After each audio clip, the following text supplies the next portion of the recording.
Thanks for being here. Subscribe to Cheating Stories Best, so you don't miss new stories. Is the twin brother as close to his second brother as the second brother's wife is to the twin? Today's story with a similar plot. Enjoy it! We can call it a day. The head of the legal department of the construction company, Echo, neatly folded the documents into a plastic folder and smiled. Gentlemen, I suggest we finish our meeting in the restaurant. There is an excellent seafood restaurant at the hotel. The table is set and we can go down right now. The deputy general manager hospitably waved his hand in the direction of the elevators. I sighed. We had just signed a lucrative contract, for which our firm had worked for years. But the last thing I wanted was to spend the evening in a restaurant. To be honest, I missed Samantha and my son. We have been living for 5 years, but I still, like a boy, lose my head at the sight of his wife. I guess I'm a one-woman man and there's nothing I can do about it. I'm having a hard time separating from my family. As I put the signed papers together, I wondered what reason I could come up with for going home today. If I leave now, I will be home by morning. True, it's a pretty decent ride, almost 500 kilometers. But that's all right, I'm used to long distances and contingencies. Ever since I served in the army. Victor! I'm very embarrassed, but I won't be able to take part in the banquet. There are problems at home, so I'm leaving right now. In any case, you will visit our firm in the near future and I will do my best to make up for my departure today. I came up with an excuse on the fly and now try not to look the CEO in the eye. It's okay, Edward, the banquet is not an end in itself. I think we still have everything ahead of us. Victor smiled, and we shook hands firmly. In my room I changed my clothes. I packed a shirt and a business suit in a plastic bag. I put on my usual camouflage gear, laced up my combat boots, and put a silver medallion on a leather lanyard around my neck. I felt much freer and more confident in these clothes. Without wasting time, I threw my things in the car, checked the spare tire, and after half an hour drove off the ring road onto the highway leading to my hometown. I was fine at home, no problems at all. I just wanted to hurry up and hug my beloved wife and son. Gradually it was getting darker. It was early autumn. The prolonged rains and the first frost were still far away. The road was deserted, only at the bends did the roadside bushes stare at me, caught in the dark by my car's headlights. The engine ran smoothly, without strain. I lightly depressed the accelerator pedal, bringing the speed up to 120 kilometers per hour. The cruising speed of my car. My grandfather, my father's father, was holding on confidently to the seat of the general director of the metallurgical plant. I don't know how, but after a while he became its owner. In these turbulent times he managed not only to save the combine and jobs, but also to take the leading position in his industry in our country through reconstruction. As time went on, the plant prospered. My grandfather managed to buy and build several more factories, expanding the scope of his activities. One of the new activities was organization of production of steel structures for construction. This line of business was headed by his son, my father. Today on his behalf I signed a lucrative contract for the manufacture and supply of steel beams for a huge construction company, bringing my father's firm to a new level. But despite some autonomy, my grandfather had all the strings to run the huge household. There were 2 of us in the family. Me and my brother. We are twins. We are in our 30s. Untrained people can't tell us apart. At first even our parents could hardly tell us apart. I was the eldest, and 20 minutes after I was born Johnny was born. And that decided everything in my fate. I don't know why, but my parents gave all their love to their youngest son, having to put up with my existence. Everything was for Johnny. Toys, classes, tutors. I, as the eldest, had to defer to my younger brother in everything. My interests and desires did not interest anyone. Johnny went to tutors, studied music. He always wore a clean suit and learned good manners. I grew up on my own. I learned to play guitar by myself and joined the martial arts section.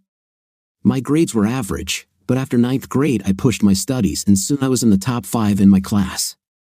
I was easy in the exact sciences, and I was going to go to the Mechanical Engineering Institute. But life decided otherwise. In the 11th grade, I fell in love. The girl was wonderful. Our relationship was serious enough, and we decided to get married right after high school. Lena was also going to go to university. We decided to be a couple and live together in the dorms, thanks to the fact that they were willing to give us a room. I took everything into consideration except one thing. 2 weeks before the wedding, when I had already bought the rings, Lena called me and hesitantly asked to meet. We agreed to meet in the park, near the fountain. I arrived early and had time for a smoke, waiting for the bride. Finally, Lena showed up. And not alone. She was holding Johnny, dressed in designer jeans and a leather jacket. When she saw me, she abruptly let go of his hand and came to me. "Hi. Have you been waiting long?" As if that made any difference now. Everything was clear to me. Johnny couldn't get over the fact that I had a girlfriend. Like everything else, she had to be his. I silently shrugged my shoulders. "Edward, we don't need to see each other anymore," my ex-fiancée diligently averted her eyes. It seemed that in her trembling voice from the excitement concentrated all the universal sorrow. I fell in love. "Lena, I understand everything, no need to explain." I caught my brother's triumphant look, turned around and headed for the exit from the park. The next day I went to the enlistment office and asked to join the army. My father took my decision indifferently. I didn't explain the reason for my decision. My mother didn't care about me. At this time she was busy with another shopping spree somewhere abroad. So within 2 weeks I received a summons. I went through the medical examinations and was drafted into the internal troops. I was assigned to a reconnaissance unit of the internal troops, after carefully examining my body for the presence of tattoos. At my perplexed look, the warrant officer paramedic said, "A tattoo is like a business card for a scout. All you have to do is put your last name on your 5th place to be happy. Remember, kid. Tattoos are for convicts, morons, and prostitutes." And so began my service in the intelligence service.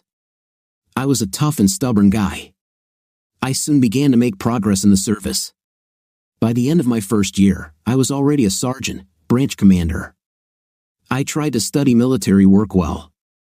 I completed a sniper course, learned to drive a car in extreme conditions. I got good results in hand-to-hand combat. Several times I was in hot spots with my company. For participation in one operation I was even awarded a medal for bravery. I don't know for what reason my call sign was Jack. This happened 2 months before I finished my service. I was ordered to deliver an artillery spotter and cover him while he worked. The task of the squad was simple. Stay unnoticed as long as possible and identify as many enemy targets as possible. And that was it. Get away, as quietly as possible. Artillery worked next. The spotter had just finished transmitting the coordinates of the target when a machine gun hit us from the rear. The spotter shrieked and dropped his head. It was quite dark, and I could hardly make out the silhouettes of the enemy. I tried to use the intercom to contact the company commander, but all I could hear in my headphones was crackling. The enemy was intelligently jamming our frequency, preventing us from establishing a stable connection. No one was firing from our side anymore. My men were probably all dead. I turned to the dead spotter and, covering his body, flicked the radio switch. I switched to the alternate frequency and began transmitting my coordinates, thus causing artillery fire on myself. The machine gunner detected my movement and opened fire again. I could feel the bullets digging into dead body. I was not scared. I was just already mentally dead, clearly understanding that only a miracle could save me. The last thing I remembered was the whistling of shells and the rumble of explosions all around me. Then the rest of my squad broke through to me and dragged me, stunned, to the rear. I didn't even have a scratch. Only a slight contusion. Apparently God still needed me for something. Just before demobilization, all of us, who had survived the battle, ordered a souvenir medallion from a jeweler I knew. We had the material. A broken silver pectoral cross. There was enough for all of us. Only 7 people survived that battle. The time of service flew by quickly, and I was soon discharged. At the train station, to my great surprise, I was met by my former fiancée, who was in tears. Lena clutched frantically at the sleeve of my camouflage and sobbed hysterically for forgiveness. I even felt a little sorry for her. But I ripped her fingers, with painted red nails, from the sleeve and, without saying a word, went to the cab rank. She remained standing on the platform, hands clasped in despair, looking at me with weeping eyes. Traitors cannot be forgiven. Yes, she must not have had a good life with my rich brother. My parents had moved to a mansion outside the city. Johnny, who had graduated from a technical university in the capital and was already the vice president of my father's firm for economic relations, lived with them. I did not go home. I stayed with a bachelor friend from the army for a few months. I submitted my documents to the Machine Building Institute. I arranged my lodging in a dormitory. I had no desire to meet my relatives, let alone my brother. A month after my return, my grandfather found me. We were drinking tea together for a long time in a small room in the dormitory. And then he suddenly offered me a job at the factory. As an auxiliary worker in the machine shop. What did you think, a director? I needed the money. The work schedule was flexible enough, so I took it. I didn't really make friends with anyone at work. Nobody knew me. I mean, nobody recognized me. I worked like that for almost 5 years. I met Samantha, a nice girl, at a party, and after 6 months of courtship I married her. I hadn't planned a big wedding, but on the day of the wedding my parents and Johnny came to our banquet. Samantha was shocked. She stared at my brother and me for a long time, wondering at our resemblance. My father gave us an apartment and a car for our wedding. My young wife was over the moon. She did a slow dance with my father and brother. And at the end of the evening I happened to catch Johnny's lustful gaze on my wife. A year later we had a son. I was happy as if I was in outer space. We lived without communicating with our relatives. Johnny came to visit us a couple of times. But no creeping in the direction of Vicky on his part, I did not notice.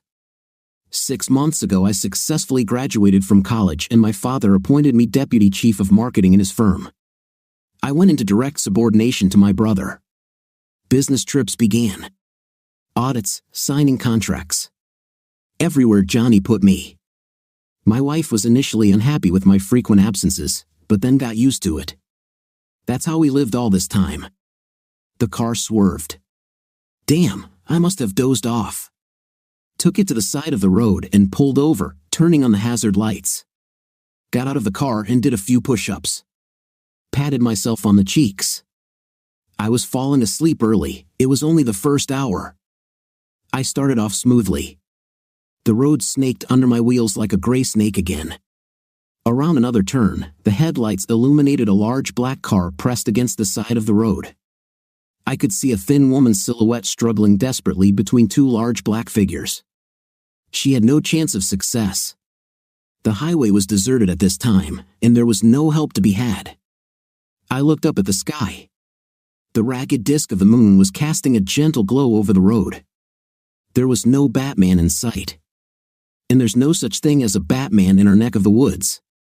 Who screams in the night, caught in the clutches of ruthless predators? Alas, such is the prose of life. Tomorrow they'll find the body of a young girl in the roadside bushes, and the detective, not yet sober from his drunkenness, will be swearing to himself as he surveys the scene. A criminal case will be opened, which will never be solved. After a while the girl's body would end up in the cemetery, and the file would eventually find its way into the archives. I got out of the car. 2 big guys were dragging the girl, who was desperately struggling, into the black SUV. She tried to scratch and bite, but a whipping slap put a stop to those feeble attempts. The SUV's rear right window was lounging, and a light cigarette smoke swirled from it. Finally, the guys twisted the woman and carried her to the car. It was clear how this mise-en scene would end. Real life is different from the happy endings in the movie world. But sometimes there are exceptions. The thugs paid no attention to the blue Suzuki. I walked leisurely toward the black car, hiding my baseball bat behind my back for the time being. And they told me it wouldn't come in handy. Oh, yes, you do. The girl realized that the situation had changed and started lashing out again. I came close to the participants in the crime drama. Apparently, some subconscious dashing fighters realized that the approach is not just a sucker. The brutal sense of danger had entered their unburdened brains. Let go of the girl, I said firmly, and as soon as the nearest bandit tried to say something, I struck him in the face with the bat. Without a swing. Just like the instructor Petrenko had taught me. There was a distinctive crunch, and he fell on his side. The second one let the girl out of his hands and rushed at me, tilting his head like a bullfrog. I took a step to the side and punched him in the temple with my knuckles. He collapsed on his colleague without a hitch. The car door slammed. The third character in this play appeared. A pistol glinted in his hands in the moonlight. I stepped out of the line of sight and was beside him in one leap. I gripped the Beretta from above and pressed the magazine release button. I heard it drop to the pavement. At the same time I turned on the safety flag.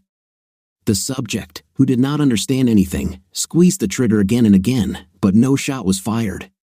That's a shame. Give it back. I took the gun out of the poor guy's hands and knocked him out with a blow to the back of my hand. I bent down and picked up the magazine. There was silence. The girl was gone. A red shoe and a purse were lying on the pavement. I took out the knife and carefully cut all 4 tires.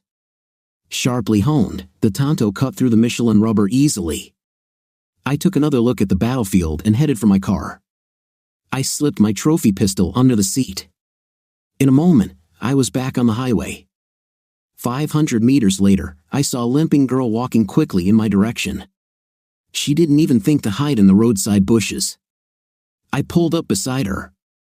Get in! I opened the right front door. She stared at me stunned. Get in, don't be afraid, they're gone. She stood silent for a while, then hesitantly climbed into the front seat. Here you are. I handed her a bag and a shoe. It looks like yours. She silently took her things and held them to her chest. She did not look in my direction. Where are you going? I asked the right question. To my surprise, she called my city. I smiled and increased my speed. As we arrived, I knew her story. The girl's name was Helen. 20 years old. Her father was gone, her mother was a drunk. Last year Helen graduated from high school and came to the capital. Didn't get into university. She tried to find a job. But she couldn't. A friend suggested she earn money with her body. A pimp showed up. Passport was taken away. Been in the profession for over a year now. As long as she's young, she's a success. Then they put her on pills and sell her to an underground brothel. In 3 years, she'll die of an overdose. It's a short but true story of a night butterfly. Tonight the pimp drove her and her friend to a client. He loves the young ones. The girlfriend stayed and she drove home to the town I live in. On the way, the cab driver started pestering her, got his, and threw her out of the car. Then these 3 men showed up in a black Lexus. There's no telling how it would have ended if it hadn't been for me. We got into town early in the morning. I took the passenger to the address, a dilapidated 1-story cinder block hut, and I drove home myself. On the way, I stopped at a convenience store and bought a bouquet of flowers, chocolates, and a bottle of champagne. There was an unfamiliar car parked in my driveway. Weird. I went up to my floor and opened the door to my apartment. I went into the kitchen. I put the bottle on the table and made my way to the bedroom. Trying not to make any noise, I opened the door. They were lying in their arms like newlyweds. Samantha laid her head on his hairy chest, sniffling sweetly. It was idyllic. I slept next to her. Or rather my other self. My twin brother. He didn't even cover himself with a blanket, exposing his bosom. I went back to the kitchen and opened the champagne. Then I went back into the bedroom and started pouring the voluptuousness. Samantha woke up and, seeing me, rolled off the bed. Edward! Don't! I'm begging you. That's not it. She didn't scream, she squealed, breaking into a falsetto. Johnny, seeing me smirked and, without covering himself, stood up and stretched. You're early. I grabbed him by the throat with one hand. I just had to squeeze my fingers and that was it. Well, what are you going to kill me? My brother smiled defiantly. She's my woman, for a long time now. I'm just taking what's mine. I shifted my gaze to Samantha. My wife wrapped her knees and burst into sobs. Forgive me, forgive me. I love only you, she kept repeating it like a spell. I wish I knew what that love was called. That's when it hit me. How long have you been together? I looked at Samantha. Enough to give birth to a son. Johnny answered for her. I felt like a sledgehammer blow to the head. A son? Dima is not my son? I suddenly began to suffocate. Everyone knows it except you. Johnny laughed. Let go of me. He threw my hand away. My punch to the jaw lifted his body above the floor. Johnny flew over the wide bed and collapsed, hitting his head against the wall. Only his bare feet were sticking out from behind the bed. Samantha in her corner was already calling someone on the cell phone. Come quickly. Edward's here. My first wish was to get out of here as quickly as possible. I couldn't be in the same room as those freaks. The corrupt wife, who had been having an affair behind my back for almost 5 years, and the idiot Johnny. I couldn't call him a brother. I didn't want to get into the philosophy of family relationships, it just made my fists itch. I even began to fear that I would just kill him first, and then this thing that took over the body of my beloved woman. I went into the kitchen and poured a glass of vodka, which happened to be in the fridge. I was about to drink it, but I stopped. I put the glass on the table. One should drink with joy, not with sorrow. Something told me that I had to stay sober and that this was not the last event of the day. I was right. The front door slammed and my parents flew in, out of breath. I sat in the kitchen and looked out the window, gathering what strength I had left to calm down. My father came into the kitchen. Where is Johnny? What have you done with him? I expected all sorts of things, but not this kind of care.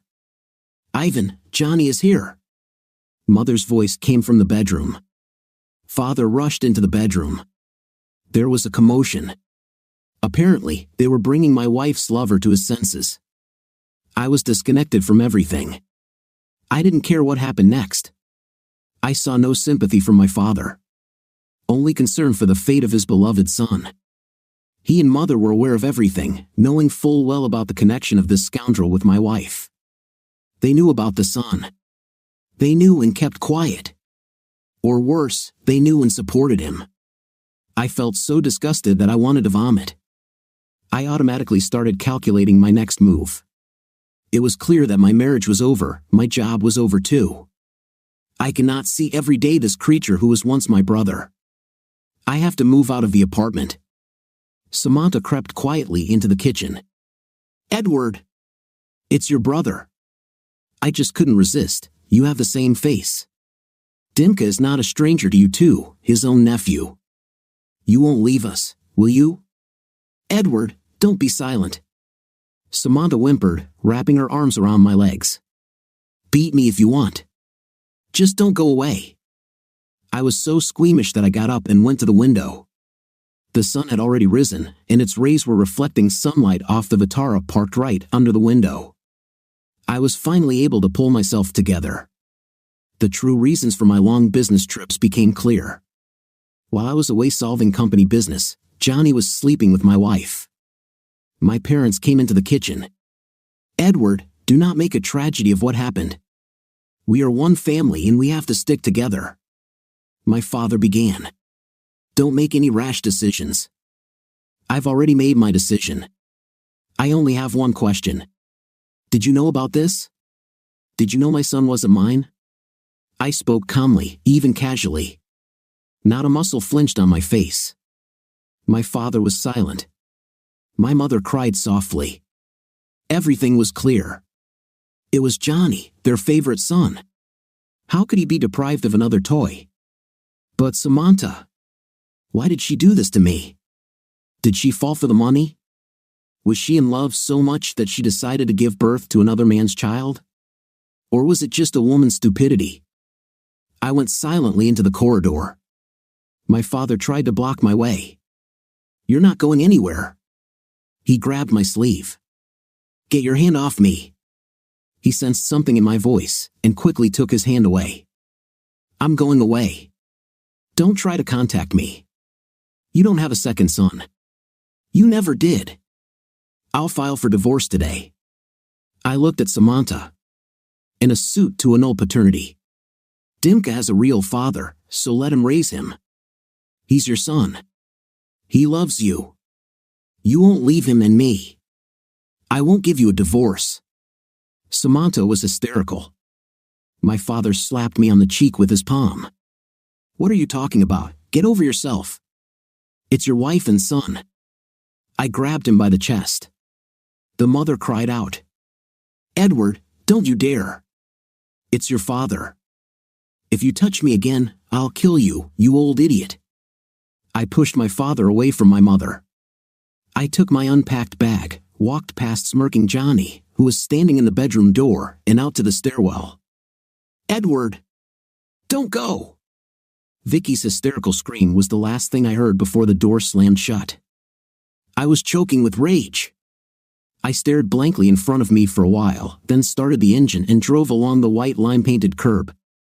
There was Johnny's smirking face in front of my eyes. With what pleasure I would have smeared his insolent face on the wall. But was it worth the jail time? I think not. In the end I was alone, with no wife, son, family, job, or place to live.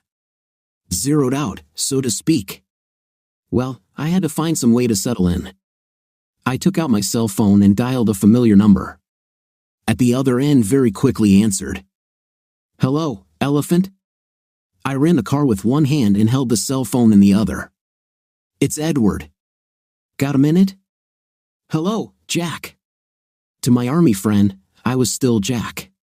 He stubbornly refused to call me by my name. It used to annoy me a little. But now I felt a little warmer in my heart. I need to stay somewhere for a while again. I haven't decided whether or not to tell a friend about my troubles. I have problems. I don't have a place to live yet. I see. The elephant caught my thoughts on the fly. Let's go to my place. There's a place here. Half an hour later we were drinking scented tea in the kitchen. I categorically refused the offered food. After what I'd been through a bit of it, I couldn't eat a bite down my throat. My cell phone beeped.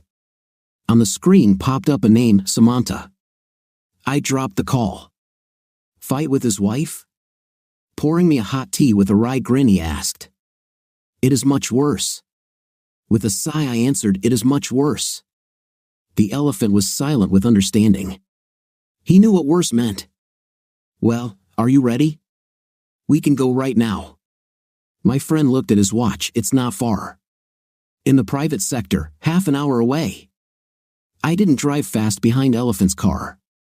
Indeed, we took the dirt road and 20 minutes later drove up to a small house, standing in the back of a neglected plot. An inheritance from my grandmother, Elephant. I don't know what to do with it. I'm sorry to sell it, but I have no time to do it. So far I have made a man's den here. Come on. Elephant opened the lock on the gate and let me through. The cabin led to the barely visible path in the grass. Well, here, look. The elephant gingerly opened the door. Live as long as you like. He came to a cast iron stove standing almost in the middle. There is wood. The stove heats up very quickly. A couple of stacks and it's hot in here. You can keep warm in your underpants. Besides, it's not cold yet. The elephant opened the flap and looked inside the cast iron fireplace. Well, I have to go to work. And you make yourself comfortable, and if there's anything, call me. He went out, and after a while I heard the sound of a car driving away. I went to get my bag, took out my jeans and t-shirt. I hung them on the back of the chair. Let them hang up, because they were crumpled up in the bag. I looked around curiously. The inside of the house was clean and cozy. The cabin itself was made of pine logs, and the room had a persistent aroma of resinous pine. On a thin carpet over the sofa hung several hunting knives without sheaths and an old rifle without a bolt, giving the whole room a hunter's charm. The sleepless night was making itself felt. I turned off my phone, covered by a blanket, and fell asleep on the couch. I walked across the day's sun-heated sand. Everything around me was full of some wild beauty. The night sky was strewn with green twinkling stars. There was a girl standing beside me, and I held her hand tightly, as if I was afraid she would leave me, dissolve in the serene silence of the night. She wrapped her arms gently around my neck and our lips met. But my heart was filled with anxiety at the imminent disaster. I knew that at some point the girl would disappear, and there was nothing I could do about it. "Don't go away," I whispered in her ear. "Just don't go." When I woke up, it was almost dark. I tried to remember the dream that had slipped away, but my brain refused to obey me. All that was left was the longing gnawing away at my insides. I looked in the refrigerator. I see. It would be strange if there was something there. I pulled on my jeans and t-shirt, laced up my sneakers, and threw on my camouflage jacket. I put on my favorite black baseball cap without a visor. I locked the front door and headed for the car. It was already perceptibly cool. I rolled down the window and pressed down on the gas pedal. The car raced along the ring road, torpedoing into the night air. I did not know the area well and oriented myself by the glowing storefronts. The private sector was replaced by two-story barracks, built at one time for the mill workers. Some of the windows were lit up. At the end of the street I saw the green window of a grocery store. I picked up some alcohol, a couple of bottles of cognac, 2 packs of dumplings, a couple of tins of dry potatoes, pickles, bread, and some canned fish. I also brought 2 dozen eggs. That should be enough for the first time. True, how long would this first time? I had no idea. At the checkout I handed my card. A sleepy lady ran it over the terminal a few times and looked at me disappointed. Access to the card was blocked. She summed up in a tense voice. "Don't worry, I'll pay in cash." I handed over the money, picked up the bags, and went to the car. I get it, Daddy blocked my cards. After all, it was money I had honestly earned. My almost unused paycheck. Good thing I managed to cash almost half of it. Mentally, I pulled my phone out of my pocket. Shit, I'd turned it off. When the screen came back on, I was bombarded with a barrage of messages and missed calls.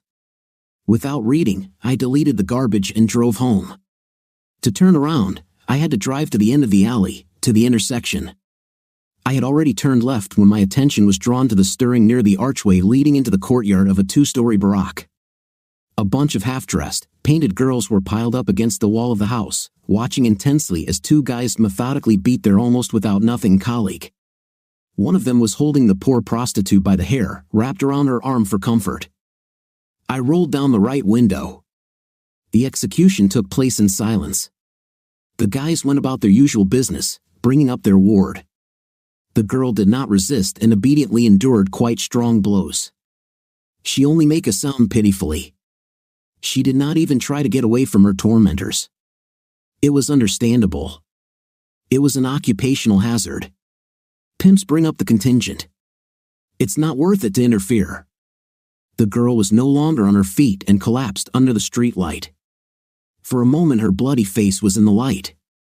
Her producers did not stop beating her, only, instead of fists, they started kicking her. The victim was no longer sounds, but wheezing. Her face looked familiar. Exactly, it was Helen, my fellow traveler from the night. In fact, a comrade in arms. An intelligence does not abandon their own. I jumped out of the car with my baseball bat. "Hey! Stop hitting her!" I shouted as I was approaching the scene of the execution.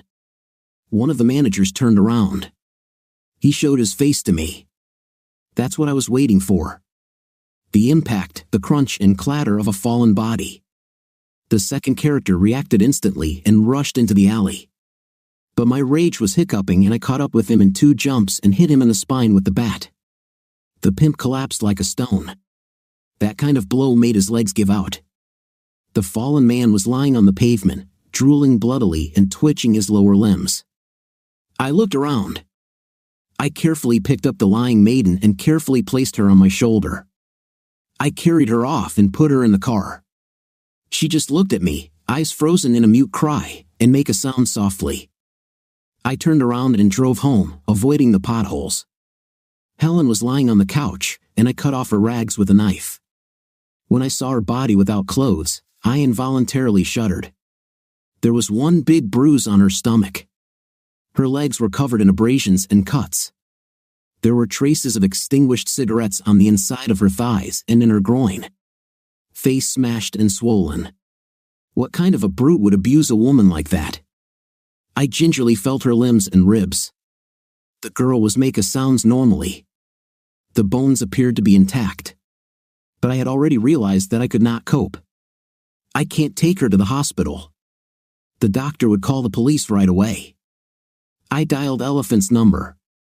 Half an hour later he arrived with a bearded man. Samuel, the doctor, he introduced himself. Where's the body? That's his humor. The doctor deftly gave her an anesthetic shot and washed her wounds with peroxide. He applied bandages. She was lucky, her bones were intact. But she's in bad shape. This is cure. He handed me a red packet. Give me 2 pills every 6 hours. Do not worry, your friend will make it. I shook his hand and looked questioningly at the elephant. The doctor caught my look. Do not need anything. Victor has already paid me off. Elephant patted my shoulder and he and the doctor left. And I moved the chair closer to the lying girl and poured myself a whole glass of cognac. When I was a kid, I loved to ride the railroad. I liked to look out the window, especially when the train was at a station. The station was always on the right side of the tracks. There was an oncoming track on the left. When a train was going over it, I had an impression that our train was moving.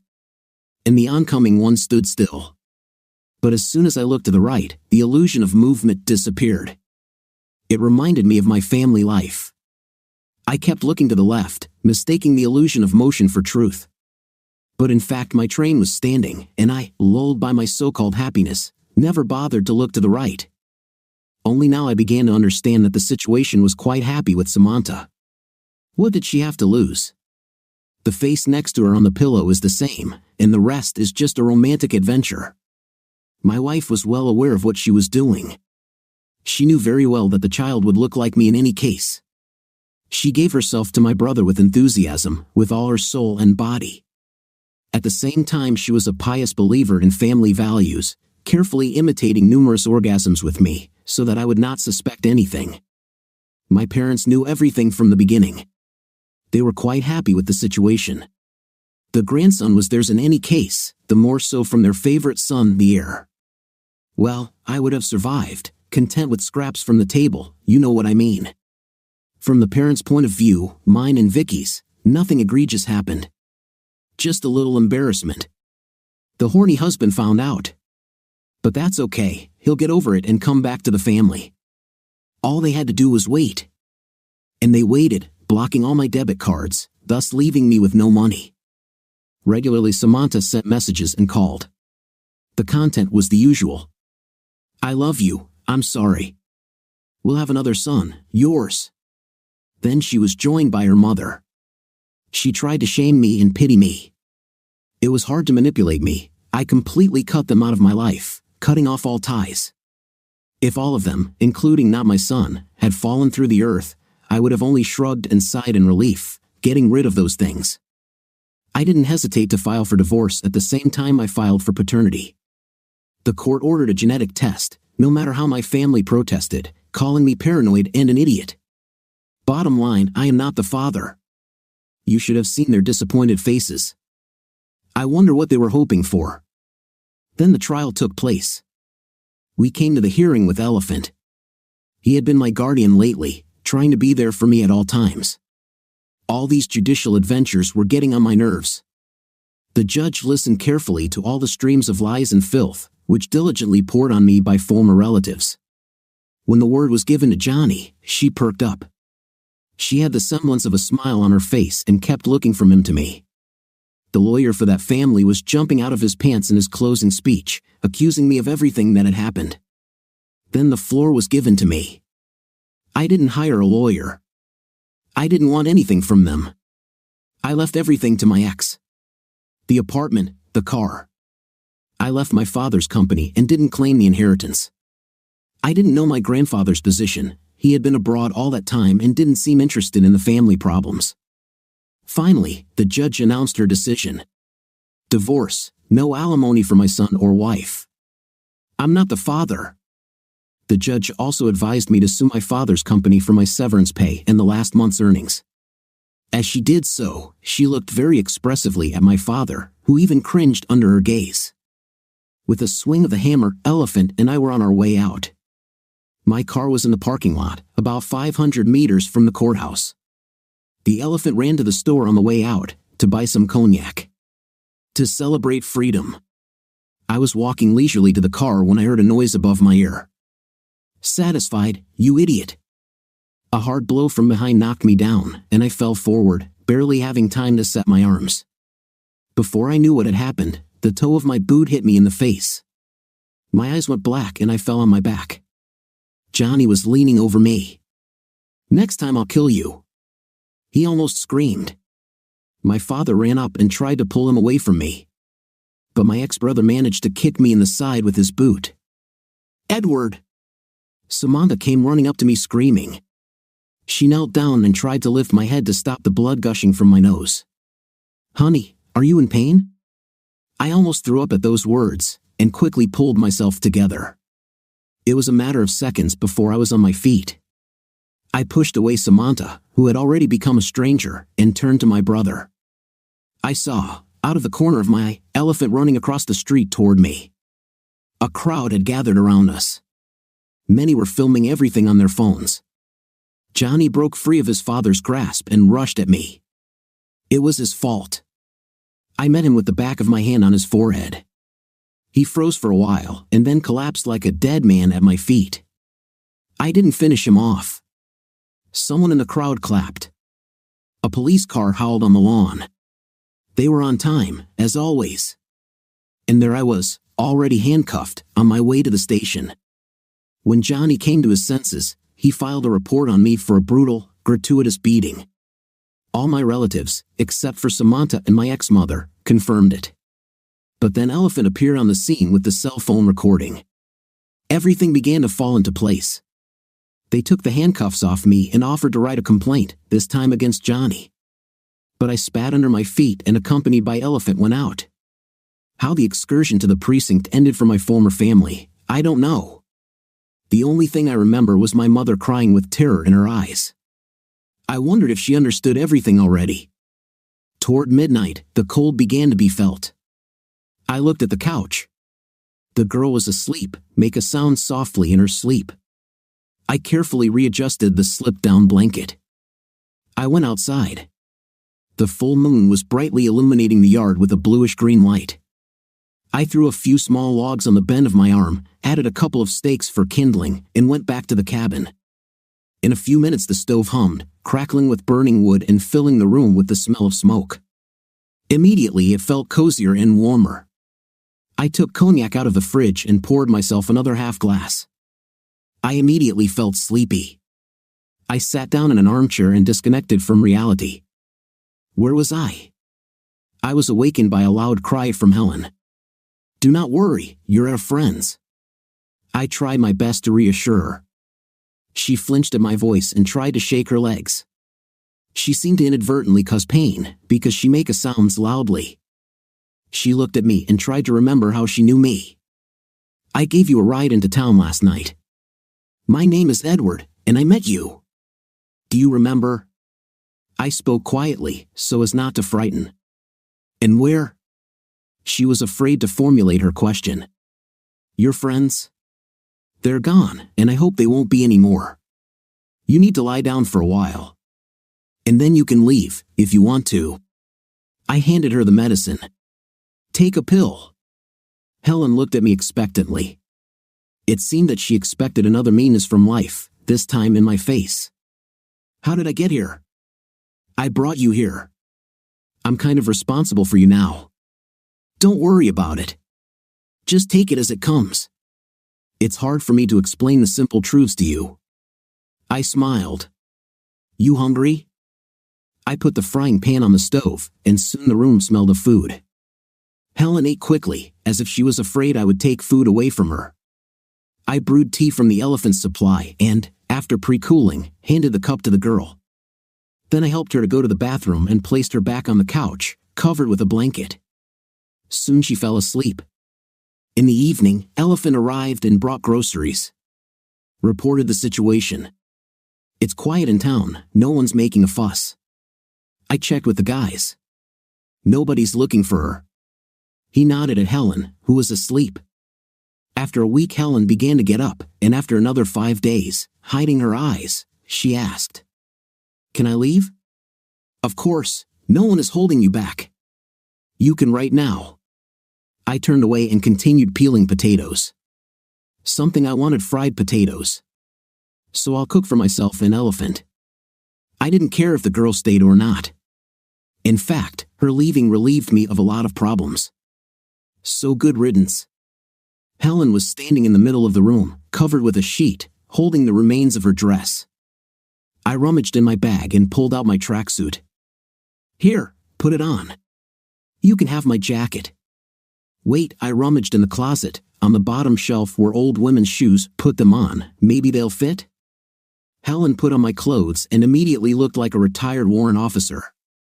"All in all, it will do. Do you want a lift or a cab?" "A cab would be better." She sniffed her nose. "Thank you." The cab arrived quickly. I didn't go to see Helen off. It's hard to get a man out of the shit, especially if he doesn't want to. People get into prostitutes in different ways, and not always by force. Raising her is not my problem. I did it, I helped her, and then it's up to her. You can't save everyone. A week after the divorce, my cards started working. I received last month's salary and severance pay. Life was more fun. But it couldn't go on like this for long. I had to find a job. My father's enterprises were closed to me, as well as other industries in our city. Several times I tried to find out about the job, but when I barely heard my name, the personnel fell into a stupor and shut up, making it clear that the conversation was over. Only one head of a small plant, smiling affectionately, advised to turn to Rokotov Ivan, that is, my father. And with him to solve the problem of employment. In short, my ex-family tightly put me. In the end, Elephant managed to get me into a small car service on a small salary. Its owner flew too low and was not in the circle of interests of my ex-brother and his daddy. I hadn't made any plans yet and was going to spend the winter at Elephant's and then go to the east in search of work in the spring. Late at night there was a timid knock at the door. I looked at the wall clock. First hour, a little late. Helen was standing at the door, shivering from the cold. "May I come in?" "Come in," I stepped aside. The girl was holding a bag and was wearing my camouflage jacket. She walked over to the stove and held out her cold hands. "How's business?" I said ironically. "Would you like some tea?" "I do." I handed her an aluminum mug with freshly brewed, almost black tea. Helen drank the tea, trying not to look in my direction. There was a pause. "Edward, can I stay?" She sighed heavily. "What's wrong?" "You have a room." I put a candy in front of my guest and moved the stool as a coffee table. "My neighbor snatched the room from me, and he'll give it back to me if I go to bed with him. He said it wouldn't kill me. I've been living with a friend all this time, and she's getting married. So she kicked me out." The girl looked at the blazing fire in the stove. "I have nowhere to go. The only thing left is a noose." Tears came out of her eyes. "So you came for the rope?" I grinned. She looked at me with such a look that I choked back a laugh. "All right, stay. Only I have one room and one couch. You're at the wall, I'm at the edge." I threw up my hands. "We'll think of something later." Elephant arrived in the morning. He wasn't at all surprised to see Helen. "Come on, let's talk." He was the first to go out into the yard. "There is a job, but it's far away. The pay is good." "How far is it?" "East. Today we have to meet with the customer." I was told beforehand that the job was to be done in the army. The elephant chewed his lips. "Hot spot? Handling the joints of corrupt politicians?" I was disappointed. "Sounds like something else. We'll see in the field, there's no need to get boisterous." The elephant grinned. We can always say no. Where are we meeting? At Troika's restaurant, they'll come to us. The elephant went to the car. Get in, let's go. I went back for my jacket, nodded at Helen and followed Elephant. There weren't many people in the restaurant with a dubious reputation. A couple of people at the window were taking their health care and me and Elephant. After a while a man came up to our table and without asking permission sat down across from us. His whole appearance emphasized solidity and at the same time, he looked like a cobra ready to lunge. An ex-military man, probably a special forces man. Invisible vibes of danger, mingled with the scent of expensive perfume, enveloped our table in a mist. A stylish gray suit in small checks, worn over a blue shirt without a tie, an insanely expensive Swiss watch, and a platinum ring on the ring finger of his left hand completed the image. Exactly as it should be worn by a confident, successful man. My name is Victor. He began without preamble. I take it this is the man you were talking about? The elephant nodded. Let's get down to business. You know who I represent. The master is getting married. Our interlocutor smiled at that, and he's going to retire and give his business to his daughter. He has recalled her from London and begun to acquaint her with the business. He sent her to the east, to the gold mines. Nellie flew safely to the place, checked into a hotel, and disappeared. She didn't get in touch for a week. Naturally, the owner got worried. We were able to figure out that Nellie had been kidnapped by local thugs. Not for ransom, but mainly for intimate gratification. They're holding her in the woods. We know the place. Victor ran his hand over his face as if to relieve his fatigue. It is necessary to return her, having first cleared everybody out. Well, you understand. Unfortunately, we do not have specialists of your level. That's why I'm here. What's the price? The elephant spoke up. $5,000 each now, and 10 after the issue is resolved. 20, and do what you want with us. In the words of a movie character, the elephant replied. I agree. The man nodded. When do we leave? The elephant took a sip of coffee, which had already cooled down. Yesterday. Do not take anything with you, you will get everything on the spot. You will be met and given a guide. Here's the money. Victor looked at me too intently and pushed 2 envelopes in our direction. In 2 hours the car will pick you up. He stood up, and without saying goodbye, headed for the exit. The 2 drunkards sitting by the window quickly followed him out. We'll be gone for a while, you'll be in charge. Helen flinched. Do you drive? She nodded. I put the keys on the stool.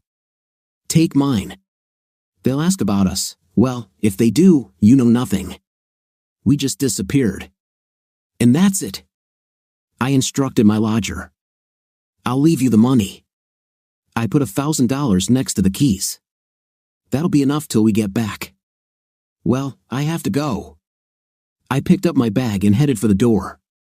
Edward, wait. The girl came right up to me.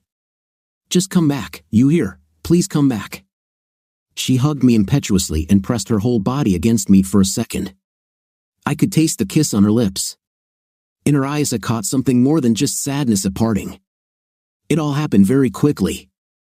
I came to my senses when she made a sound. It was the first time I'd ever been seen off in such a way. We got there without any adventures. From the airport we were taken to a local bed and breakfast, mistakenly called a hotel. We dropped our things and went to get our gear. Victor wasn't lying. We were fitted out in winter camouflage, white camouflage cloaks and wide skis. We took 2 submachine guns with silencers, a Stechkin pistol each, and a pair of tactical backpacks, complete with an unloading kit. Winter boots, gloves, everything we could possibly need. I even managed to run through the local market, contrary to instructions. I bought an antique stiletto and a self-made camouflage scabbard from a wino for a mere pittance. The perfect weapon for close combat. How the wind blew him into this neck of the woods is hard to imagine. We had managed to sleep for about 3 hours when a protective-colored Jeep came to pick us up.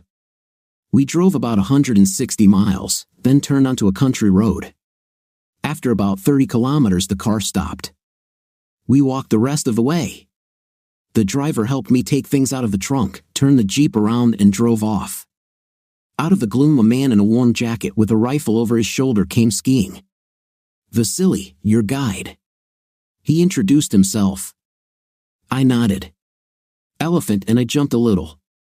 Our equipment did not make noise. We put on skis and one by one we followed our guide away from the road. The night was frosty. I swallowed my saliva, readjusted my backpack, tightened my gun belt, and continued on my way, trying not to lose the back of my guide in the darkness. When packing for the trip, Elephant and I took only the bare necessities with us. Some dry rations, matches, and a few cartridges. I had a tactical knife strapped to my belt. I strapped a stiletto I'd recently bought at a flea market to my right thigh. Its camouflage scabbard blended with the color of my pants, and it was almost impossible to see it there. Great stuff for understanding people. According to our calculations, we should reach the target just before dawn. Well, calculations are calculations, but we had to go through unhiked, snow-covered virgin land. And we were tired in the middle of the night. At dawn, the main work, which threw us in these places, was yet to come. We could not stop. We were in the rhythm of movement, and any halt could take our breath away and relax us. I paced rhythmically, helping myself with the sticks, trying to breathe in time with the movement. The terrain was mostly flat, though I had to roll down a few low hills. But that's okay, they should be here soon, not far from here by my calculations. Suddenly I felt someone's unkind gaze on me. I even flinched. I looked around without slowing down. No one was there. I thought I imagined it. I am used to trust my feelings, or, more correctly, my instinct. This animal, subconscious sense of impending danger had never failed me. Neither in war, nor in everyday life. So something or someone is here after all. I turned around. Elephant was methodically waving his ski poles and following me on the beaten track. I wondered what I imagined. I began to jog gently, trying to keep my eyes on the road and on the sides. I took the safety off my gun just in case. The cartridge was in the chamber, so that if anything happened, there would be something to counter it with. Suddenly the guide stopped and raised his hand. I cautiously drove up and stood beside him. "There's someone here," the hunter said quietly. "There is an alien. He is watching us. Can he attack?" I was breathing heavily. "I don't know. If he wanted to, he would have attacked us a long time ago. I smelled him 2 hours ago. He was coming from our right, about 100 yards away." I looked cautiously in that direction, but saw nothing. I turned round and looked at the elephant, crouched with his machine gun. "What shall we do?" quietly asked the guide. "Get the job done." I looked expressively at the machine. "Let's go." It was about time the winter hut showed up. But the woods were all around, and there was no sign of habitation. Suddenly I thought the frightened guide had lost his way. But he stopped and shook his hand at me. "Here comes the edge. We are at the goal. You are on your own from here. You have the map, you can get to the point on your own." The guide unfolded skis. "Well, good luck. Aren't you afraid of going alone?" "I've been out here since I was a kid." He didn't look back, but went to the back of the along the trumped path. Soon his back, illuminated by the moonlight, was hidden behind the trees. In about an hour or so, dawn should begin to break, but the moon seemed to shine even brighter. For our expedition, such weather is worse than the worst enemy. Better would be fog with snow. Elephant came along. "Well, Commander, shall we begin?" he said quietly and fixed his belt on the submachine gun. We glided towards the hut, hiding in the shade of the trees, trying to keep so that the moon remained on the left and our shadows merged with the solid wall of the forest. At last I saw, at the opposite edge of the clearing, a long structure white in the moonlight, enclosed by a fence of corrugated sheets of galvanized iron. The 2 windows facing the clearing where Elephant and I lurked were dark. Almost immediately adjacent to the house was a log barn, and further away, on a special platform, barely covered with snow, a helicopter with sagging blades was a dark, prehistoric monster. On the side opposite the house, several tanks were visible, probably with fuel for the helicopter. Some were nearby, an engine was rattling, generating electricity. A lantern rattled dimly in an uneven blue light at the entrance to the cabin. I took my night binoculars out of my pack and held them up to my eyes. No dogs seemed to be in sight. We started like clockwork. I felt the familiar shiver in my body. A chill ran down my spine, a last-second feeling before the attack, when it was impossible to stop, just like you can't stop a snow avalanche when it's already started. Without turning my head, I waved my hand. In perfect silence, a figure in a white camouflage zigzagged toward the fence. In a few seconds, the elephant was on the other side of the fence, taking up position against the side wall, keeping his sights on the entrance. I leaped over the obstacle and stood close to the door. I put my hand on the knob and pulled it gently toward me. The door jerked toward me and stopped, as if it were blocked against something. It is clear, the usual hook. Holding the automatic rifle by the forend with my left hand, with my right hand I took out the knife and stuck the blade in the gap. Slightly pressed upward, pulling the door toward him, and slowly lowered the hook so as not to jingle. Cautiously he opened the door. Silence. There was a smell of home from the cabin. Elephant followed me through the doorway, keeping an eye on me, just in case. On tiptoe I slipped inside, moving quickly and silently, putting soul after soul. Judging by the vital snoring coming from behind the closed door leading to the side room, the two natives were sound asleep. I glided like a shadow along the wall, keeping my finger on the trigger. Where's the third and the captive? As if in answer to my mute question, there was a distinctive slapping and a loud lingering sound from behind the other door. I carefully pushed the door open and peered through the crack. The big male was spanking the young woman on all fours with such fervor that she periodically bumped her head against the headboard of the bed. It was good that the rug hanging there softened the blows. I could clearly see the man's white fifth place moving rhythmically in the darkness. The face was an example of the most gentle intergender friendship inherent in partners who understand each other well. It didn't look like the girl was giving herself to her beau under duress. I let him live a second longer, and then I pulled out the stiletto and plunged it right between his ribs, right into his heart. It was like an electric shock that coursed through my body, like an indescribable sensation, transmitted to the enemy along with the stabbing of the knife. The moment when the person you've killed leaves your life, and it's as if you see their soul flying away. For a moment I felt like the angel of death. The male, silently, collapsed down on the maiden. She had already opened her mouth to yell, but I managed to shove my glove into it. The girl mumbled, turning her eyes frantically. Behind me, Elephant's machine gun clicked softly twice, lighting up the corridor for a moment with dim flashes. The two bodies twitched in their beds and froze, twitching their legs convulsively in a fading rhythm. Illuminated by the full moon, nature froze in a pre-dawn stupor. In the silvery moonlight of the floating moon, the white coats of the tall pines were dully illuminated. I pressed the tangent 3 times. The radio station squeaked softly. The signal was received. In half an hour I heard the sound of a helicopter approaching. An elephant dragged a bound maiden onto the porch. She was kicking, trying to say something and trying her best to spit out my glove sticking out of her mouth. "Shall we untie her?" said the kind-hearted elephant doubtfully. "I don't want her to bite us, do I? We'll turn him over to Papa and let him sort it out. We've done our job." Elephant and I took the girl under our arms and dragged her to the helicopter, which was about to land. The pilot kept the engine running, and the propeller blades were spinning, bringing up a snowstorm all around. I shouted to the head of security, who was standing on the top step of the gangway. He held out his hand and pulled the girl inside the car. I threw the machine gun behind my back and began to climb the ladder. Victor shouted something, and somehow a shot rang out very loudly behind me.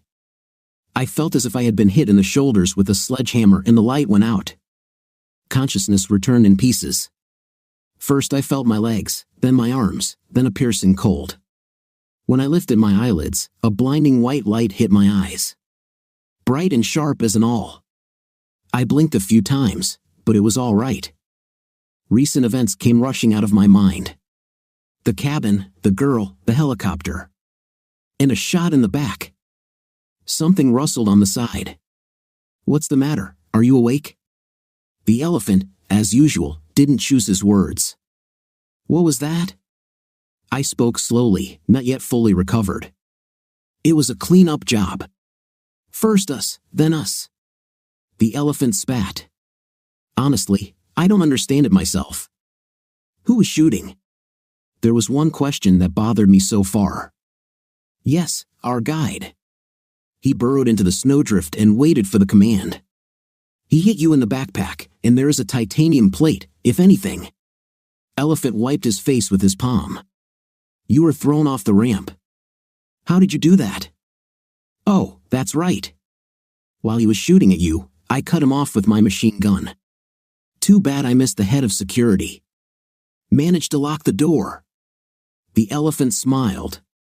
But that's all right, I'll get him too. I lay there, afraid to move, the pain in my back throbbing in jerks. The butt of the metal-hinged butt of the machine gun was pressing painfully against my ribs. The machine gun was under my belly. Slowly my ability to think returned. Though there wasn't much thought in my head. Everything was clear. We had been cheated. Moreover, it had been planned from the start.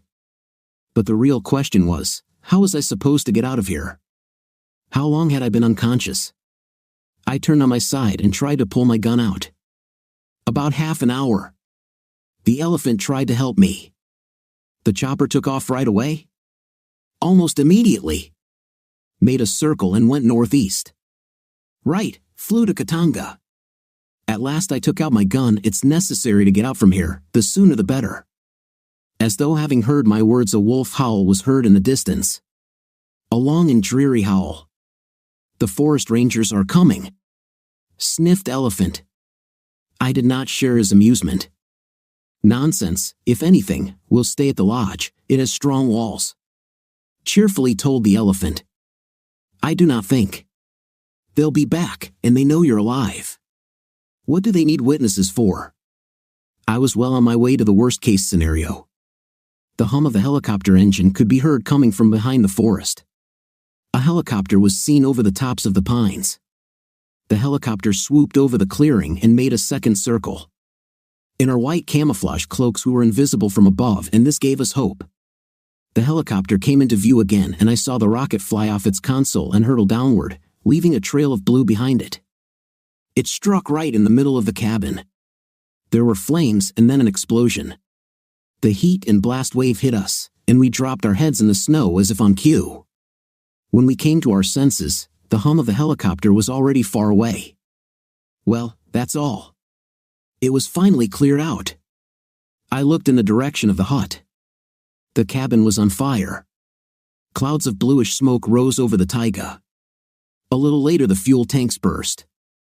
After waiting 10 minutes and making sure that the helicopter had finally flown away, I got to my feet, shook off the clinging snow. Get up, see if there's anything left. I hung the machine gun on my chest and headed toward the burnout cabin. A few fallen trees lay ahead. The heat of the fire hit in the face. There was a pile of burning logs on the place of the hut. A fallen fence. I walked another 50 meters, gradually slowing down. I could not come closer. The heat from the fire did not let me in. The fire was still burning at full strength. I stopped. Nearby the elephant was breathing heavily. The situation was changing like a child's kaleidoscope. The actions of our enemies, and they were definitely enemies, were impossible to guess. It would be nice if they thought we were dead. But who can predict what the enemy is thinking? What shall we do? Came up with the big lively elephant. We have to go.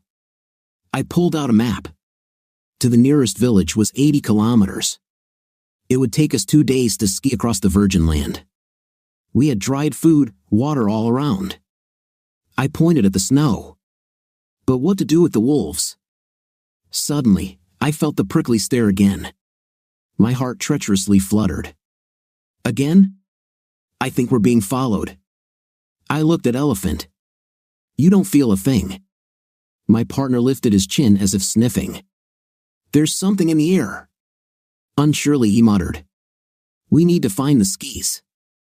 I turned my head and suddenly saw what I should have seen immediately. 150 meters from the fire, a small helicopter was standing by the woods. Of course, it could have been ruined by the explosion, but it was worth a try. It was a sin not to take such a chance. Especially the only chance. I turned to Elephant. But he was staring at something on the other side of the clearing. "Look!" With a sort of gasp he spoke. I put the binoculars to my eyes. At the very edge of the forest, a solitary figure, resembling a man, was standing openly. Reminiscent indeed. Overgrown with black fur, it moved slowly toward us on two legs. Instead of a human head, it had a bear's head on its shoulder, or something like that. The beast walked slowly toward us, as if it knew we had nowhere to go. A cold terror began to creep into my soul, my legs began to fall as cotton, and a strange voice sounded in my head. "There's no way out, there's only death ahead." I looked at the elephant. He was staring silently at the approaching monster. I grabbed my partner by the collar of his jacket and dragged him to the helicopter. The helicopter was intact, I saw it from a distance. The next thing was a game of poker. Whether there was fuel in the tank, and if so, how much.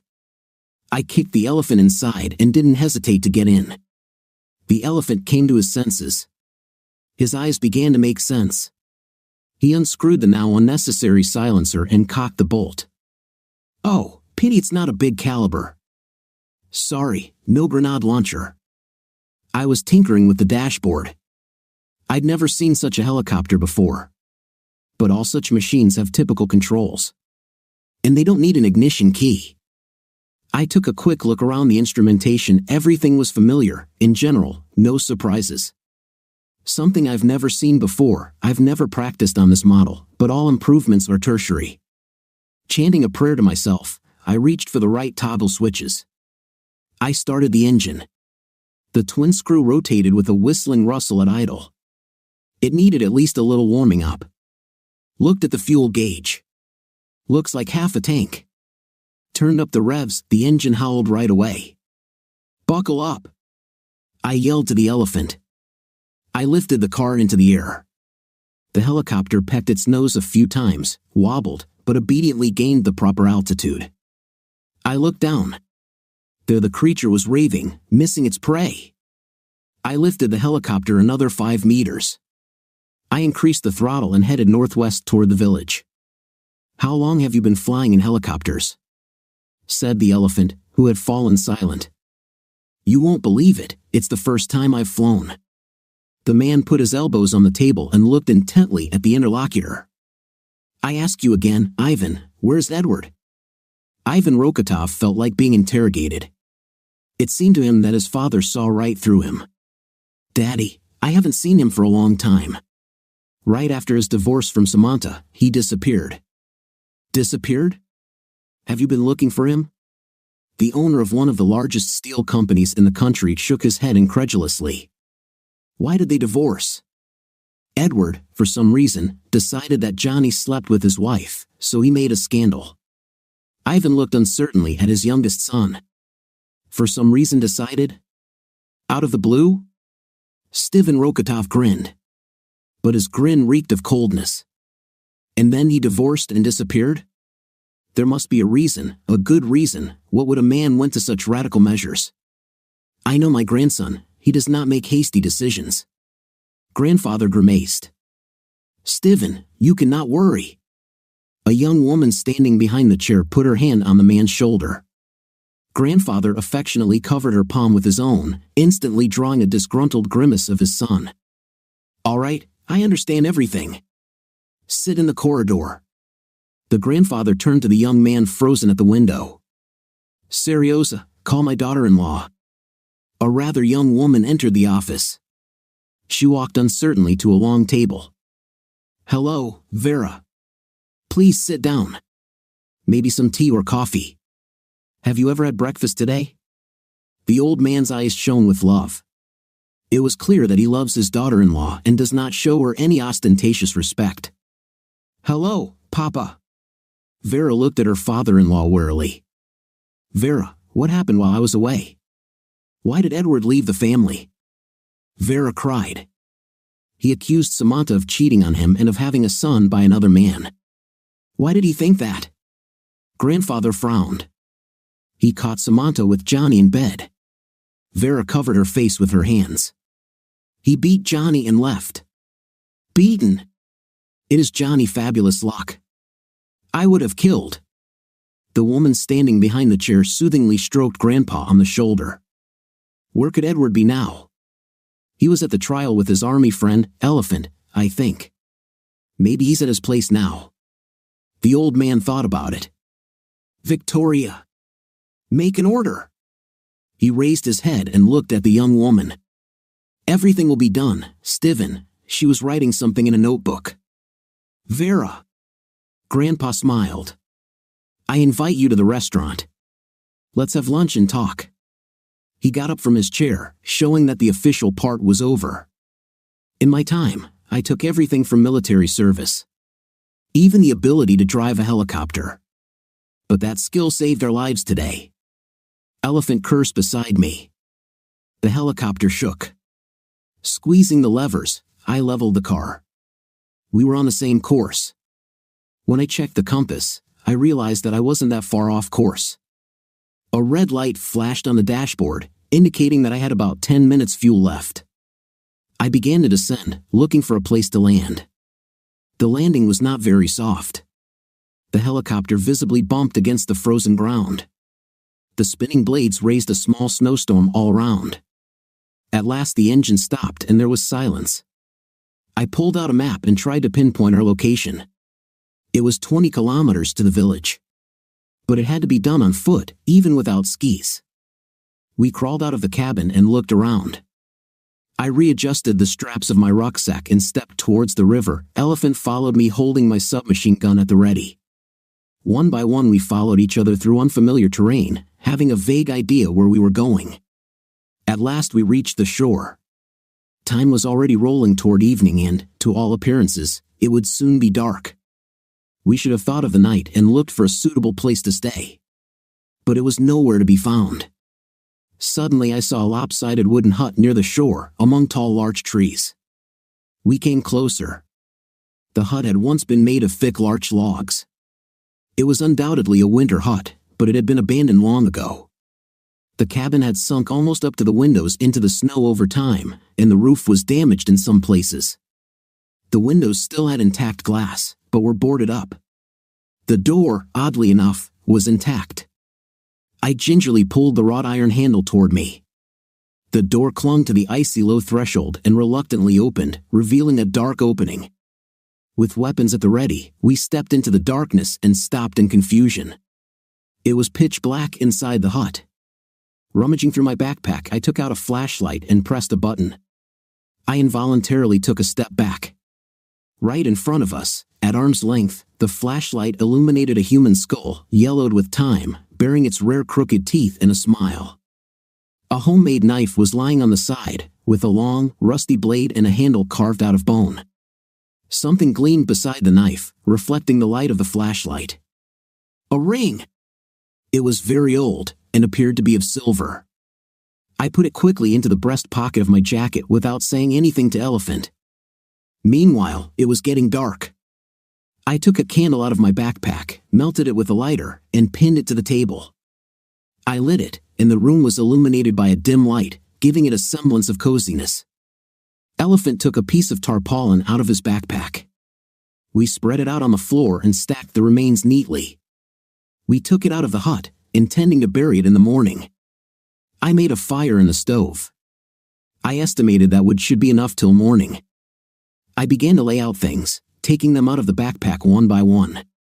Elephant opened cans of stew and porridge with a knife and put them on the stove. There were old nails hammered into the wall of the hut. We hung our jackets and weapons on them. The aroma of canned stew, familiar to anyone who served in the army, was already spreading through the room. I pushed 2 roughly cut stools to the table. There were no plates, so I had to eat out of the cans. I carefully put the hot cans on the table and took out an aluminum spoon. At that time Elephant was cutting bread with a knife. I looked at him, with a special, understandable only to old soldiers. With a look. You can. His eyes told me. I put my hand into my backpack and pulled out an army flask of alcohol and a worn mug. The flask clanked on its edge, and soon the fiery water poured down Elephant's throat. I followed him and drank the drink of the gods, quickly chugging it down with some spring water from another flask. The elephant even stopped chewing, watching the process closely. "Don't forget to exhale, Commander," my partner advised me with the gallantry of a saloon-goer. Elephant and I drank some more and got ready for bed. The night was restless. Several times in half-dream I heard strange sounds outside. I did not rouse the elephant, and sat all night clutching my rifle. In the morning the strange sounds stopped. An eerie silence fell. It was still dark when I woke up the elephant. "We must get out of here," I whispered as I put on my backpack. There was no time to explain. I took my pistol at the ready, safety off. The elephant looked at me understandingly, asking no questions. "We must go down to the river and follow the riverbed. There is less snow there than on the bank," I whispered in elephant's ear, as if I feared someone might hear me. "You go first, I'll cover." "Come on, let's go." By evening we were in the village. The next day a passing lumber truck took elephant and me to the district center. From there we flew on an old plane to the capital of the region. Our hometown greeted us with snowfall and cold winds. Despite the bad weather, everything around us spoke of the imminent arrival of the new year. The multicolored lights on the artificial Christmas trees shone festively. The unworn lights of advertisements were burning enticingly. People rushed to buy gifts for relatives and food for the New Year table. They say one shouldn't leave unfinished business in the outgoing year. Elephant and I were well aware of this tradition and decided to find a customer for our Taiga Odyssey. We sold the guns back East Country.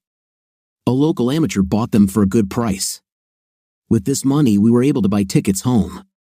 We managed to carry everything else, including knives, in our luggage. There was even enough money for a cab from the airport. I reached my hiding place when it was already dark. The site was covered with snow and there was no sign of the house. I rummaged over the door, the key was there. Soon the stove was humming merrily. I made myself some dinner from what I found in the fridge and sat down in a chair in front of the stove. Helen was gone.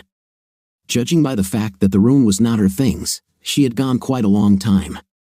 Most likely right after we parted. Was I upset? A little. It was sad that nothing in my life is permanent. Sooner or later people leave me. Helen left, too. I poured some vodka and took a classic pickle out of a jar. Well, good riddance. Suddenly I remembered my find in an abandoned winter hut. I took the trophy ring out of my jacket pocket and carefully put it on my palm, trying to guess its weight. It was obviously a man's ring. I turned on the desk lamp and scrutinized the ring. It was a massive ring, without any frills. An equilateral cross within a circle. I took the ring out of sight. It looks beautiful. I couldn't take my eyes off the ring, and somewhere inside I was filled with fear. I could not understand what it was. It became hard to breathe, my heart was pounding under my throat, fear came up from its hidden depths, and with its sticky claws it enveloped and bound my whole body. I shook my head trying to pull myself together. And suddenly, as if by some unknown force, I put a ring on the ring finger of my right hand. At once it felt hot. The heat rose up my arm to my shoulder and spread all over my body. My heart began to pound even harder. I began to fall into a bottomless well. And a moment later, everything was gone. I was sound asleep. I woke up to the pounding of the front door. I looked at my watch. It's a little early for elephant. I turned my head. An unfamiliar man was standing in the doorway, looking at me curiously. "Hello, Edward." The man said a polite hello. Yes, this is an unforgivable joint. Not locking the door behind me. They could have killed me in the night. Suddenly I calmed down. Indeed, if they wanted to, they stabbed me. I wondered if it was from the client, or someone else. I glanced around the room. There was nothing suitable at hand. If I went at him with my bare hands, he would shoot me in flight. The man seemed to read my mind. "Edward, you're not in any danger. No need to beat me or maim me." The man smiled. "Steven wants to talk to you." "Is he here?" "How long has he been here?" "Grandpa's really here." "It's been a week now." "Get ready, he's waiting for you." The stranger continued to stand in the doorway, making no attempt to enter the room. At that moment, a cell phone began beeping in his pocket. He put it to his ear and listened in silence for a few minutes. Then he handed it to me. "It's for you, Edward." I heard in the receiver the familiar voice of Grandpa. "Come over, we need to talk. Now you know everything." Grandpa was looking at me intently, and his gaze was penetrating me to my very soul. He got up from his chair and poured me half a glass of bourbon. "I think it's about time." He put the glass in front of me. I automatically poured the whiskey into my mouth without even feeling the taste. What my grandfather had told me shook me to the core. Such filth and filth I had never seen in my life. My whole being protested against the truth. But I had no reason not to believe the only person I had left who was close to me. For the past 5 years, all around me was nothing but betrayal and lies. How stupid do you have to be to ignore the obvious for a long time? And there were clues. They were there all the time. But I did not want to see them, trying to hide in the world I had invented. I remembered my wedding. With a bride in a white wedding dress, with witnesses. The same order. Vicky's surprise at my family's visit. Joy at the generous gifts. Too far-fetched, too artificial. Samantha knew about the apartment and the car. She knew in advance. And she played on her joy and surprise. The first lie. Then it became a habit. My long frequent business trips. Her love affair with Johnny. And then with my father. A family society girl. And she seemed to like it. A wife for everyone. But there was a problem with the baby. An unplanned pregnancy. It had to be my twin brothers. There's no DNA test to find out who the father is. But, no, she got pregnant by my ex-father, the lustful idiot. That's why the DNA test in court clearly showed that the baby wasn't mine. And I didn't hear a peep out of him. After all, it was clear that it is not from Johnny. Who knew? Everyone but me. And my mother. She knew everything, nothing was hidden from her. She knew and didn't say anything. Was she afraid of her husband, or did she dislike her own son so much? How can you love one and hate the other so much? Samantha is understandable. Who am I? A beggar, an outcast. And Johnny is the heir to a huge empire. Rich and successful. There's nothing to be gained from living with me. A stale life and hopeless need. On the other hand, a rich brother-in-law and father-in-law. That's where a child comes in handy. To tie him down. And enjoy life. What about love? Come on, we're grown-up girls. More money, more love. I looked at Grandpa longingly. God, what am I in for? Can I get another drink? My interlocutor showed no emotion. I nodded. One glass was obviously not enough. I remembered about Helen. And there's a lie. Everything had been set up. Both the failed kidnapping and the beating. The fake love and the passionate breakup. And here I fell for it. I believed it. What a savior. Romantic jerk. And she listened to my conversations with Elephant and all leaked Johnny. Well, they did their best. They made up a fairy tale about a stolen daughter and lustful kidnappers. The daughter was played by a colleague of hers. Yes, it was clearly visible at the lodge. A society girl is a society girl. And I didn't notice. Damn it is Batman. I remembered how Helen was beaten up in the alley. Very natural. They hurt her, but gently. Helen truly loved me. But not for me, but for the money. I wonder if Johnny had time to sleep with her. Probably not. It's not his format to mess with a common society girl. Everything was set up from the beginning. Except for the evil taiga beast and the wolves. There, in the taiga, and I was supposed to perish. Forever, without a trace. No man, no problem. I remembered the attentive look of Victor at our meeting in the restaurant. Yes, and his face was vaguely familiar to me. Also missed a clue. Yes, what a scout. Thank God the elephant is real. Otherwise, I might as well hang myself. I sat there trying to figure out what to do with all this. It was like I was burned out from the inside out. The door clicked, and a young woman entered the office. She walked through the office and stopped behind my grandfather. I looked questioningly into his eyes. Make up your mind. It seemed that grandfather read my mind. In half an hour, board of directors. I think that your presence is necessary. The owner and CEO of Engineering Group stood up. Victoria will help you pick out a suitable suit. Grandfather kissed his assistant's hand, showing me more than just a working relationship. Are you going to put me on the board of directors? Frankly, I was a little puzzled. Instead of who? Don't you have any idea? Grandfather smiled for the first time during our conversation. Was it because of me? Decided to push your favorite grandson to a well-fed position? I answered defiantly. That too. But not only. Your father and brother have been stealing. They have opened false accounts and put the company's money into them. It's good that we managed to block their access to the main cash funds. Grandpa looked at his assistant. I got up and headed for the door. The suit was picked up quickly. I put on a cream shirt under my jacket and tied a dark blue tie. I stopped in front of the mirror. I looked at me glamorous office clerk. Only the unusual ring on my right hand gave my image some mysterious personality.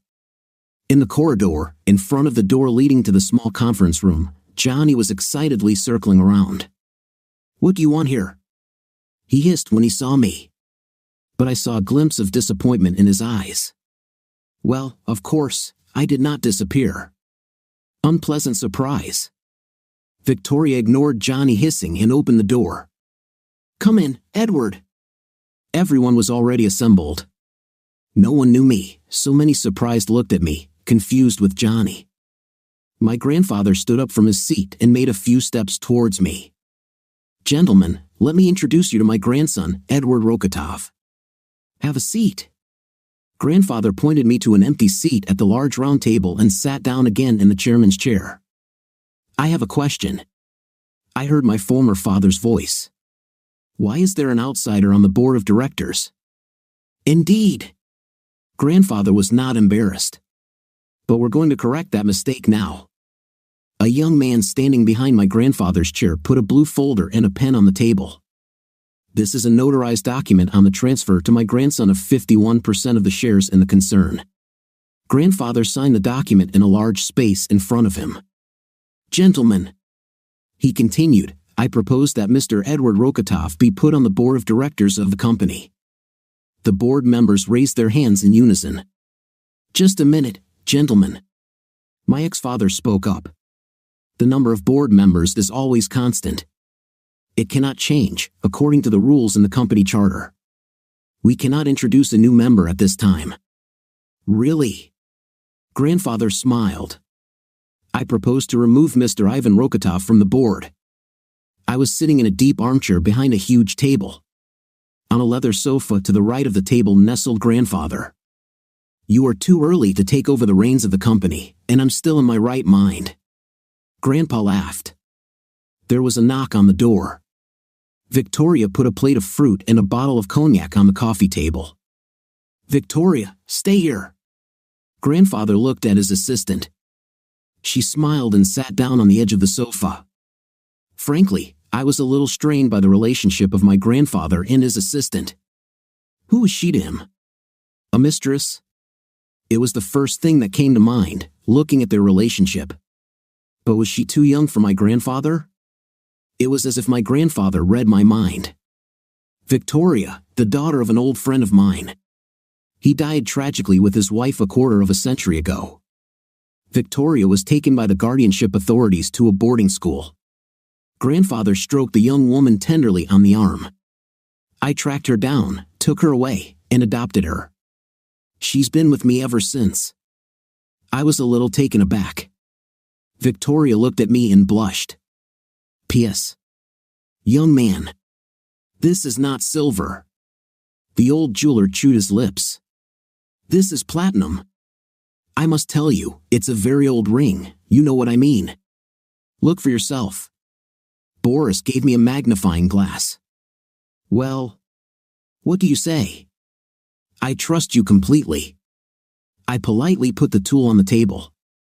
And can you name the time of manufacture, at least approximately? Well, somewhere around the beginning of the 17th century.